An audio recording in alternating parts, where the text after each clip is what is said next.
Hi guys, welcome to Vikas online education. आज के इस वीडियो में हम लोग बात करने वाले हैं साइंस सुपर 30, जिसमें कि साइंस के इम्पोर्टेंट 30 क्वेश्चन के बारे में डिस्कशन करेंगे। जैसा कि आप लोगों को मालूम है कि आरआरबी, एनटीपीसी और ग्रुप डी को ध्यान में रखते हुए साइंस के इम्पोर्टेंट 1000 क्वेश्चनों का सीरीज को लेकर के आ चुके हैं और ये सीरीज का 5th पार्ट है।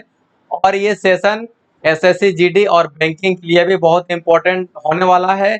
जिस एग्जाम में साइंस का क्वेश्चन पूछा जाता है वहां पर ये सेशन बहुत इंपॉर्टेंट होने वाला है और स्पेशली ये रेलवे के लिए इंपॉर्टेंट है ही। तो चलिए आज का सेशन को स्टार्ट करते हैं और चलते हैं आज का सेशन का फर्स्ट क्वेश्चन की ओर। देखिए, आज का सेशन का फर्स्ट क्वेश्चन हम लोग के सामने में आ गया है कि यदि एक सर्किट का प्रतिरोध को दोगुना किया जाए तो वोल्टेज को समान रखने के लिए सर्किट में जो धारा होगा वो क्या होगा। ठीक है, 4 ऑप्शन आपके सामने में है। आधी बढ़ जाएगी, आधी घट जाएगी, स्थिर रहेगी या फिर 0 होगी। तो यहाँ पे आप लोग एक ओम का नियम जानते हैं। देखिए, हम सीधा से क्वेश्चन को समझाते हैं। क्वेश्चन ये बोल रहा है, अगर किसी सर्किट है, ठीक है, सर्किट में अगर प्रतिरोध को दोगुना कर दिया जाए तो उसका धारा पर क्या प्रभाव होगा। ठीक है, क्या आधी रह जाएगी, ठीक है, आधी बढ़ जाएगी, स्थिर रहेगी या फिर शून्य रहेगी। तो यहाँ पे आप लोग ओम का नियम आप लोग जानते हैं। ओम का नियम यहाँ पे क्या जानते हैं, R equal to V by I. Okay ना, R equal to V by I. तो हम लोग अगर ऐसा कर देते हैं इसको, ओके, अगर हम लोग इसको ऐसा कर देते हैं, मान लीजिए यहाँ पे क्या बोल रहा है क्वेश्चन कि प्रतिरोध दोगुनी कर दी जाए, यानी कि प्रतिरोध दोगुनी कर दी जाए, प्रतिरोध को दोगुना कर देना है। तो देखिए यहाँ पे प्रतिरोध को दोगुना कर दिए तो धारा क्या हो जाएगा, धारा क्या होगा, तो तिरछा गुना कीजिए इसको। तो I इक्वल टू क्या हो जाएगा, V बट्टा यहाँ पर क्या होगा 2R। तो यहाँ पे प्रतिरोध क्या हो जाएगा, देखिए धारा क्या हो जाएगा, धारा अभी क्या बन जाएगा, यहाँ पे धारा बन जाएगा हाफ, यानी धारा इक्वल टू क्या हो जाएगा 1 बाई, यानी कि इसको हम लोग क्या लिख सकते हैं, V Guna 1 by 2 into R। तो धारा तो हाफ हो रहा है ना, धारा इक्वल टू कितना हो रहा है, धारा इक्वल टू हाफ हो रहा है। तो यहाँ पे ऑप्शन में हम लोग का सही उत्तर क्या होने वाला है, आधी घट जाएगी। ओके, चलिए नेक्स्ट क्वेश्चन की ओर चलते हैं हम लोग। नेक्स्ट क्वेश्चन हम लोग के सामने में आ चुका है, निम्नलिखित में से कौन सा स्टेम सेल का एक प्रकार नहीं है, निम्नलिखित में से कौन सा स्टेम सेल नहीं है। तो 4 ऑप्शन आपके सामने में है और चारों ऑप्शन में आप लोगों को सही उत्तर देना है। तो स्टेम सेल इसमें से चारों में से आपका कौन सा नहीं हो जाएगा, उत्तर हो जाएगा आपका ऑप्शन नंबर डी। ठीक है, चलिए नेक्स्ट क्वेश्चन की ओर चलते हैं हम लोग। नेक्स्ट क्वेश्चन हम लोग के सामने में आ चुका है।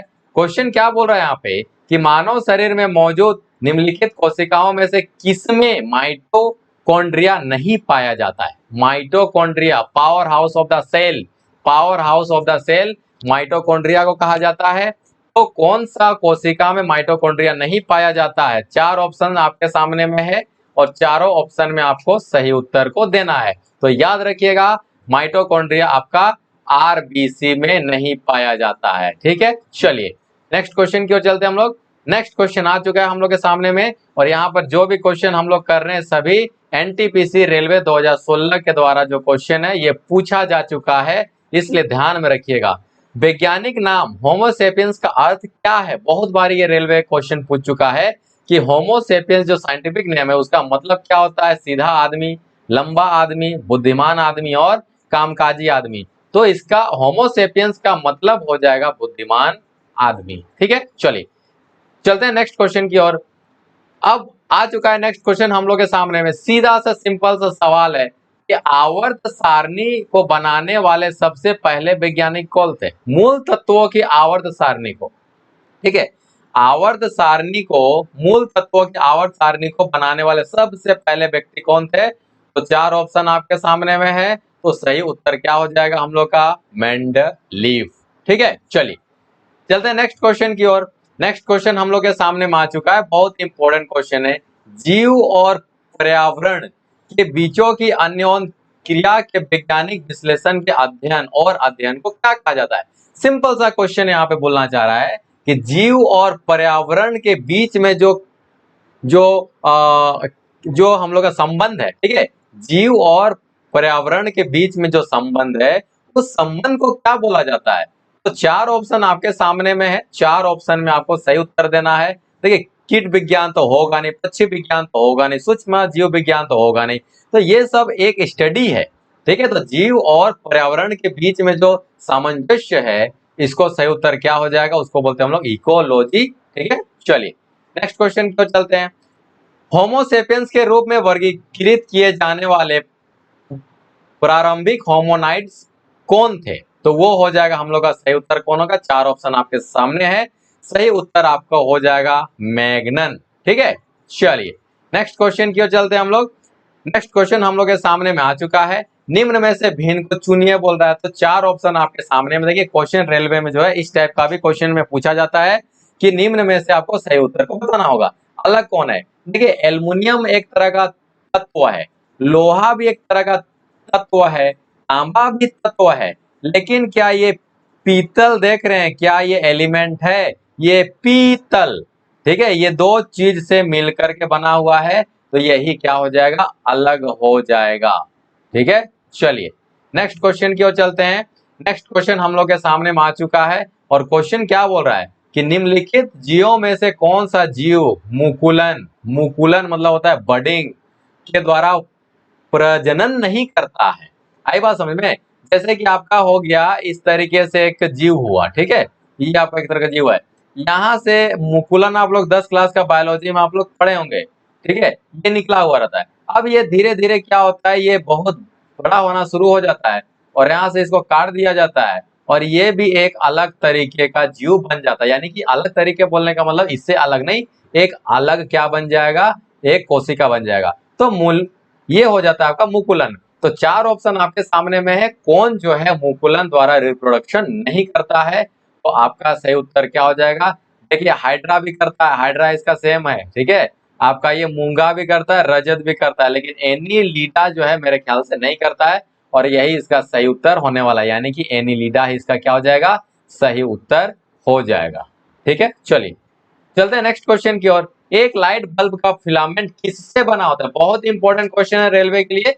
एक लाइट बल्ब का फिलामेंट किससे बना होता है? चार ऑप्शन आपके सामने में है और सही उत्तर देना है। तो इसका आंसर तो आप लोग जानते ही होंगे कि बल्ब का फिलामेंट जो है वो टंगस्टन के द्वारा ये बना होता है, ठीक है, और सही उत्तर भी वही होने वाला है। तो टंगस्टन के बारे में थोड़ा जानकारी दे दें हम कि टंगस्टन जो सिंबल होता है केमिस्ट्री में वो होता है डब्ल्यू, इसका परमाणु संख्या होता है 74 और इसका जो गलनांक होता है वो करीबन करीबन 3500 डिग्री सेल्सियस क्या होता है, गलनांक होता है, जिसके कारण से इसको फिलामेंट का निर्माण किया जाता है और ज्यादा से ज्यादा गलनांक होने के कारण इसको फिलामेंट का तैयार किया जाता है ताकि ये जल्दी पिघल के ना टूट जाए और बल्ब ना खराब हो जल्दी, इसलिए इसको ये टंगस्टन के द्वारा फिलामेंट का निर्माण किया जाता है, ठीक है। चलिए चलते हैं नेक्स्ट क्वेश्चन की ओर। नेक्स्ट क्वेश्चन हम लोग के सामने आ चुका है कि भारतीय अंतरिक्ष कार्यक्रम के जनक कौन है? यानी कि भारतीय इंडियन स्पेस का जो कार्यक्रम है ना, उसका जनक कौन है? ठीक है, चार ऑप्शन आपके सामने में है और चार ऑप्शन में आपको सही से उत्तर देना है। तो आपका यहाँ पे क्या हो जाएगा, डॉक्टर विक्रम एस साराभाई, ठीक है, यही सबसे पहले क्या है, अंतरिक्ष के स्पेस के जनक माने जाते हैं, ठीक है। एपीजे अब्दुल कलाम जी क्या हो जाएंगे हमारे, ये हो जाएंगे मिसाइल मैन, ठीक है। डॉक्टर के कस्तूरी रंगन क्या हो जाएंगे, ये हम लोग का हो जाएगा शिक्षा नीति, यही लाए थे। और सतीश धवन कहाँ पे है, ये सतीश धवन जो है हम लोग का स्पेस का है, ये एक केंद्र है जो कि आंध्रा में है, ठीक है। चलिए चलते हैं नेक्स्ट क्वेश्चन की ओर।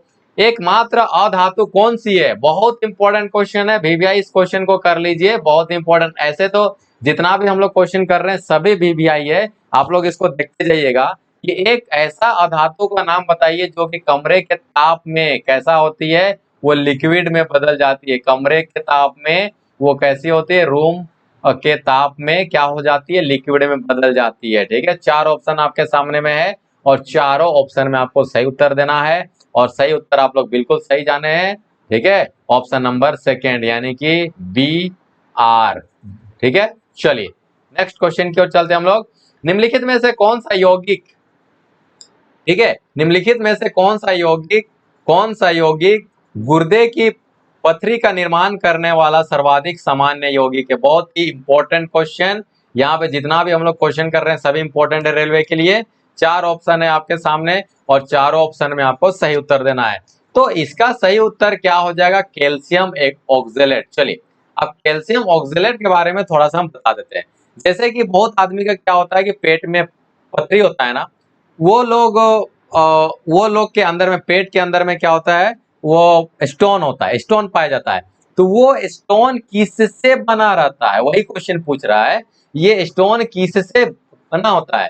तो ये स्टोन जो है कैल्शियम ऑक्सीलेट से ये क्या होता है, बना होता है। अगर कोई आदमी कम पानी पीता है तो अगर में गंदा अंदर में जम जाता है तो वही धीरे धीरे धीरे धीरे क्या बन जाता है, एक स्टोन का निर्माण कर लेता है। और इसीलिए जब डॉक्टर का घर जाइएगा तो डॉक्टर क्या बोलता है कि टमाटर नहीं खाने के लिए जिनको स्टोन है। तो कारण क्या है कि टमाटर में कौन सा एसिड पाया जाता है? ऑक्जेलिक एसिड पाया जाता है। और अगर टमाटर ज्यादा खाइएगा तो फिर कैल्शियम ऑक्सीलेट ज्यादा निर्माण करेगा और फिर वहां पे स्टोन कभी खत्म नहीं होगा। इसलिए डॉक्टर का बोलना है कि आप टमाटर नहीं खाइए। तो क्वेश्चन यहाँ पे क्या था, कौन सा यौगिक जो है गुर्दे की पथरी यानी कि स्टोन का निर्माण में सर्वाधिक सामान्य यौगिक है? आंसर क्या हो जाएगा? Calcium oxalate. ठीक है, चलिए नेक्स्ट क्वेश्चन की ओर चलते हैं। निम्न में से किस रंगीन प्रकाश की आवृत्ति सबसे कम होती है? चार ऑप्शन आपके सामने में है, यानी कि कौन सा रंग का जो लाइट है उसका आवृत्ति सबसे कम है। ठीक है, चलिए तो सही उत्तर क्या हो जाएगा? लाल। याद रखिएगा रॉय जी भीव को। ठीक है, रॉय जी भीव। ठीक है, अगर हम लोग ऊपर से नीचे की ओर आते हैं तो आवृत्ति क्या होता है? बढ़ते जाता है। आई बात समझ में? सबसे पहले कम होता है, सबसे कम लाल का सबसे कम होता है। ठीक है, और अगर हम लोग देखिए ऊपर से अगर नीचे की ओर आएंगे तो आवृत्ति घटेगा और ऊपर से नीचे आने पर तरंग दैर्घ्य क्या होता है? वो बढ़ता है। फिर से सुनिए, अगर हम लोग ऊपर से नीचे आएंगे तो आवृत्ति बढ़ते जाएगा। ठीक है, क्योंकि ये सबसे कम किसका होता है? लाल का होता है। उससे ज्यादा ऑरेंज का होगा, सबसे ज्यादा क्या होगा? बैंगनी का हो जाएगा। लेकिन अभी क्या पूछा था? सबसे कम पूछा था। फिर से सुन लीजिए, अगर हम लोग ऊपर से नीचे की ओर आते हैं, ठीक है, तो क्या होगा? आवृत्ति बढ़ेगा और तरंग दैर्घ्य घटेगा।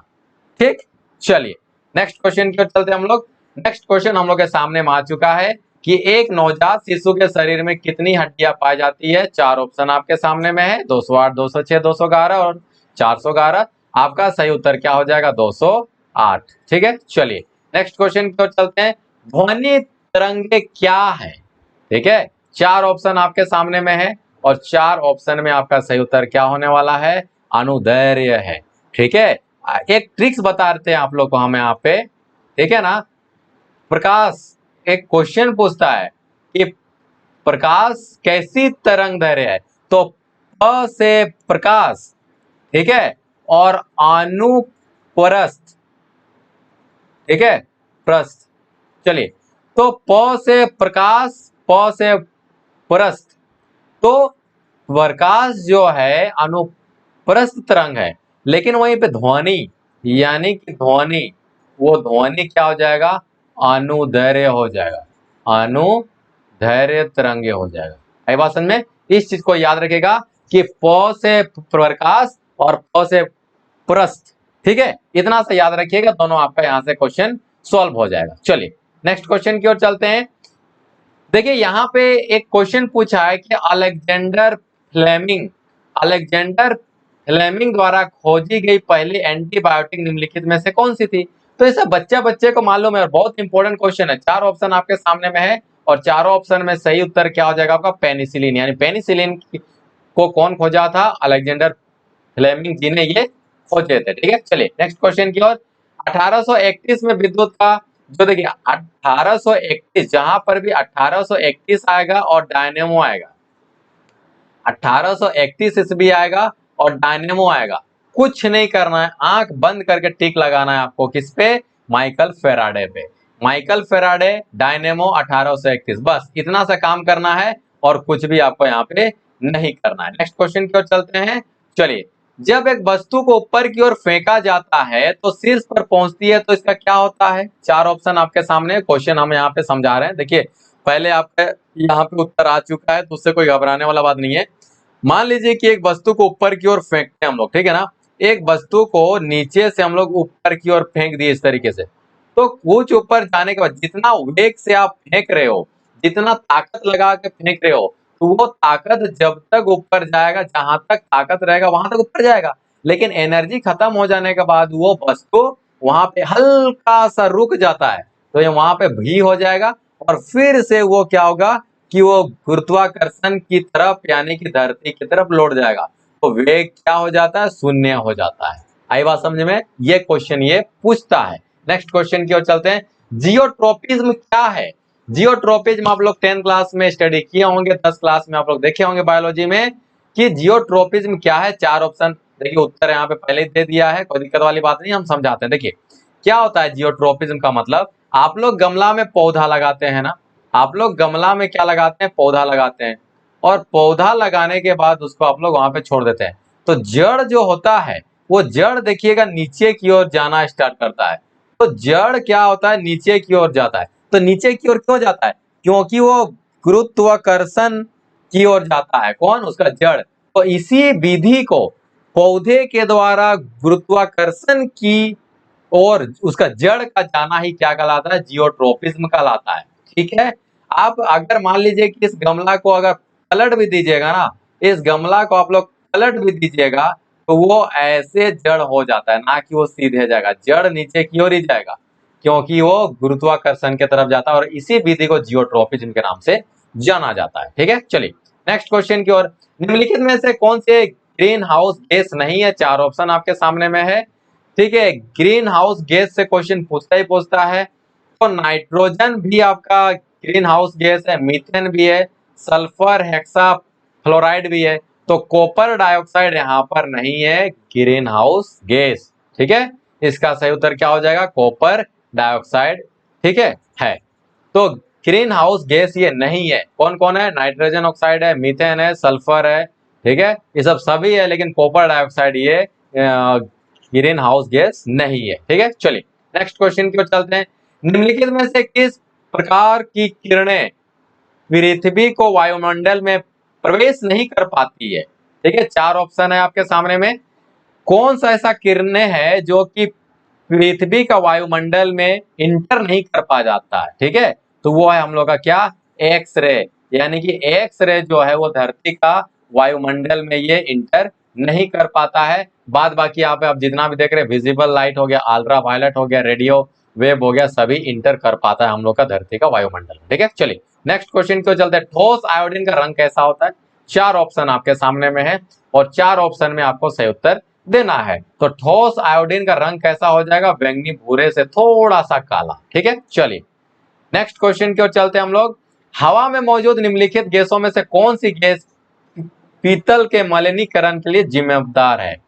ठीक है, तो वो क्या हो जाएगा आपका? देखिएगा कि कांसा पीतल का अगर घर में अगर बर्तन है ना, तो अगर उसको खुला छोड़ दीजिएगा तो हल्का हरा हरा टाइप से हो जाता है, देखे होंगे आप लोग भी। ठीक है, अगर कांसा बर्तन का घर में है, बर्तन कांसा और पीतल का घर में अगर बर्तन है, तो वहां पर देखिएगा कि हवा में छोड़ दीजिएगा तो कुछ दिनों के बाद बोल रहे हैं, कुछ समय के बाद नहीं बोल रहे हैं, कुछ दिनों के बाद वो हल्का पीलापन, सॉरी, हल्का हरापन आ जाता है। तो वो किसके कारण आता है? तो वो आपका आ जाता है हाइड्रोजन सल्फाइड के कारण। ये सब आप लोग एक्टिविटी घर में भी देखे होंगे। ठीक है, चलिए नेक्स्ट क्वेश्चन की ओर चलते हैं। निम्नलिखित में से कौन सा कैल्शियम का एक समूह स्रोत नहीं है? चार ऑप्शन आपके सामने में है। ठीक है, पनीर, कोलाइडल, गिन्स होना चाहिए, यहाँ पे गिन्स नहीं है, ये ऑप्शन बिन्स होना चाहिए यहाँ पे। ठीक है, चलिए इसको हम कोयल्डी बिन्स, ठीक है, बीन्स हो जाएगा। अंजीर, लेकिन ये गाजर आपका क्या है? कैल्शियम इसमें गाजर में नहीं पाया जाता, तो गाजर हम लोग यहाँ पे सही उत्तर हो जाएगा। चलिए ऑक्सीजन में क्या होता है? इंपॉर्टेंट क्वेश्चन रेलवे के लिए, एकदम गांठ बांध कर लीजिए। ठीक है, जितना भी हम 1000 का क्वेश्चन जो सीरीज करवा रहे हैं, ये बहुत इंपॉर्टेंट सीरीज है भाई। ठीक है, और वीडियो अच्छा लग रहा होगा तो लाइक भी कीजिए, और चैनल में आ गए हैं तो सब्सक्राइब भी करके जाइए। ठीक है, और बहुत इंपॉर्टेंट क्वेश्चन है। चलिए ऑक्सीजन में क्या होता है? चार ऑप्शन है। ऑक्सीजन में क्या होता है? ऑक्सीजन में नहीं होता। यहाँ पे देखिए, यहाँ पे क्वेश्चन में टाइपिंग थोड़ा सा मिस्टेक है, उसको हम सही कर देते हैं। ऑक्सीजन में नहीं होगा यहाँ पे होगा आपका ऑक्सीकरण। ठीक है, यहाँ पर क्या होने वाला है, यहाँ पे होगा आपका ऑक्सीकरण, ऑक्सीकरण,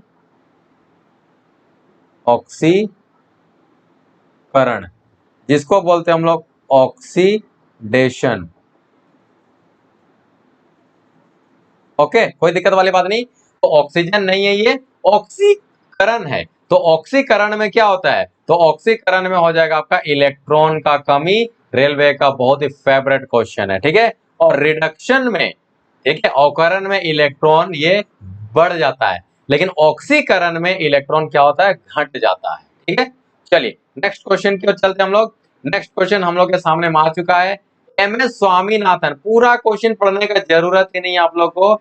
एम एस स्वामीनाथन, बस इतना सा पढ़िए और 4 ऑप्शन को देखिए, और 4 ऑप्शन में एम एस स्वामीनाथन का नाम जानते ही जानते आप लोग को हरित क्रांति पे टिक लग जाना चाहिए, और कुछ भी देखने का जरूरत यहाँ पे नहीं है ना। चलिए नेक्स्ट क्वेश्चन की ओर चलते हैं हम लोग। यहाँ पर आ चुका है आपका चिपको आंदोलन, कहां से शुरू हुआ था। ये चिपको आंदोलन को हम बताना चाहेंगे कि चिपको आंदोलन नाम कैसे पड़ा, कि जब वहां पे पेड़ को काटा जा रहा था। ठीक है, पेड़ को काटा जा रहा था, तो वहां की लेडीज लोग जो थे, देखिए राजा लोग क्या था, पहले पेड़ को काट रहा था, तो लेकिन वहां की जो लेडीज लोग थी, उन लोग बोले कि पेड़ को हम लोग काटने नहीं देंगे, अगर आप लोग को पेड़ काटना ही है तो हम लोग को पहले काट लीजिए, उसके बाद पेड़ को काटिएगा। तो इसलिए पेड़ को बचाने के लिए, पेड़ से क्या हो गई, चिपक गई, तो इसलिए नाम इसका पड़ा ये। ठीक है, तो 4 ऑप्शन आपके सामने में, कहां से आंदोलन शुरू हुआ, तो ये आपका शुरू हुआ था उत्तराखंड से। ठीक है, उत्तराखंड रानीखेत आप लोग सुने होंगे, ये हो गया उत्तराखंड से आपका ये चिपको आंदोलन स्टार्ट हुआ था। पेड़ पे चिपक कर पेड़ को कटने से बचाया जाता था, बचाया जा रहा था, जिसके कारण से इस आंदोलन का नाम चिपको आंदोलन रखा गया। ठीक है, चलिए नेक्स्ट क्वेश्चन की ओर चलते हैं। मानव में बैक्टीरिया के संक्रमण का सबसे आम इलाज क्या है, तो वो क्या खा लेना होता है। 4 ऑप्शन हम लोग के सामने, वो उत्तर हो जाएगा एंटीबायोटिक्स। ठीक है, चलिए नेक्स्ट क्वेश्चन। वयस्कों में सामान्य रूप से दिल के धड़कने की दर क्या होती है, ये सामान्य दर क्या हो जाएगा, 60 से 100 बार ये धड़कता है। ठीक है, एक नॉर्मल आदमी जो कि बोलता है कि 72 बार, तो एक साइंस के अकॉर्डिंग वहां पे माना गया, और रेलवे भी इस चीज को मानती है कि 60 से 100 बार तक दिल हम लोग का जो है, एक जनरल आदमी, कॉमन मैन जो कि हेल्दी आदमी है, उसका दिल क्या होता है, ये धड़कता है। चलिए, तो आज का सेशन को हम लोग समाप्त करते हैं। तो इस वीडियो का पीडीएफ पाने के लिए हमारा टेलीग्राम ग्रुप ज्वाइन करें, और वो क्या है, विकास ऑनलाइन एजुकेशन। ठीक है, अगर ये वीडियो अच्छा लगा होगा, लाभकारी अगर हुआ होगा, तो एक लाइक जरूर कर दीजिए, दोस्तों तक ज़्यादा से ज़्यादा शेयर कर दीजिए, और चैनल में नए हैं तो सब्सक्राइब कर लीजिए। ठीक है, तो चलिए मिलते हैं नेक्स्ट वीडियो में। जय हिंद, जय भारत, तब तक के लिए नमस्कार।